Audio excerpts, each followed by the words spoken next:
Hi friends, welcome back to live through death. ఇది ఒక Chinese action film. VR OTT and book my షోలో కూడా తెలుగులో కూడా స్ట్రీమింగ్ అవుతుంది. ఒకవేళ మీరు బుక్ మై షోలో ఏదైనా మూవీ టికెట్ బుక్ చేస్తే నేను యాక్చువల్గా అవతార్ 3కి వెళ్ళాలి, ఈరోజే వెళ్ళాలి, కానీ నాకు టైం కుదరట్లేక రేపు సెట్ చేసా. రేపు ఈవినింగ్ రావచ్చు రివ్యూ. సో ఈ మూవీ టికెట్ బుక్ చేసినప్పుడు బుక్ మై షోలో ఈ మూవీ ఫ్రీగా అనమాట, అంటే డబ్బులు కట్టకుండా స్ట్రీమ్ చేసే ఆప్షన్ అయితే వచ్చింది. అక్కడక్కడ ఎక్స్పోజింగ్ ఉంటుంది. మరి మూవీ ఎలా అనిపించింది అంటే మాత్రం ఇదొక పాత చింతకాయ పచ్చడి స్టోరీ. అదే స్టోరీ, రొటీన్ స్టోరీ. కూతురు కిడ్నాప్ అయితే తండ్రి విలన్స్ని ఎలా ఉతికారేసి తన కూతుర్ని రక్షించుకుంటాడు, అలాంటిదనమాట. బట్ ఈ సినిమాలో ఫైట్స్ చూస్తూ టైంపాస్ అయితే చెయ్యొచ్చు. ఒకసారి అయితే చూడడానికి బాగానే ఉంది భయ్య. విలన్లను హీరో ఎలా వెరైటీగా తంతాడు అనేదే కాన్సెప్ట్. సినిమా స్టార్టింగ్లో ఒక యాక్షన్ సీక్వెన్స్ ఉంది, అండ్ సెకండ్ హాఫ్లో ఒక 2 యాక్షన్ సీక్వెన్సెస్ చాలా బాగున్నాయి, అండ్ క్లైమాక్స్ కూడా ఓకే, మంచి ఫైట్ సెట్ చేశారు. వాటి కోసం చూసేయచ్చు అనమాట. మిగతా స్టోరీ అంతా ప్రిడిక్టబుల్గా ఉంటుంది.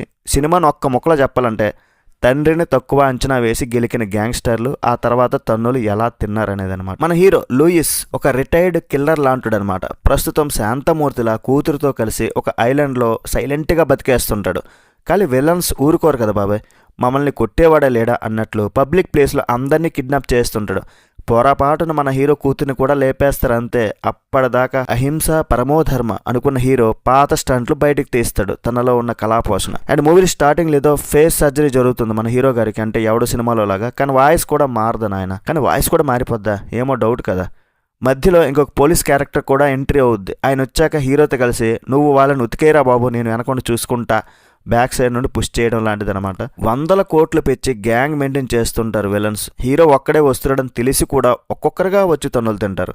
అందరూ కలిసి ఒకేసారి హీరో మీద పడొచ్చు కదా, లేదు, వాళ్ళకి పద్ధతి ముఖ్యం. సినిమాల్లో మరి తన్నులు తినాలనేది ముఖ్యం. టెక్నికల్ క్వాలిటీస్ మాత్రం యావరేజ్గా ఉన్నాయి. బ్యాక్గ్రౌండ్ స్కోర్ అయితే పర్లేదు. ఈ మూవీ గురించి పెద్దగా ఎక్కువగా మాట్లాడుకోవడానికి ఏం లేదు, ఎందుకంటే జస్ట్ 1.5 hour మూవీ. చాలా సింపుల్, ప్రిడిక్టబుల్, రొటీన్స్. ఫైనల్గా ఈ సినిమా ఒక యాక్షన్ బిర్యానీ, కాకపోతే అందులో మొక్కలు అదే ఫైట్స్ బాగున్నాయి, కానీ అన్నం అదే కథ సరిగ్గా ఉడకలేదు.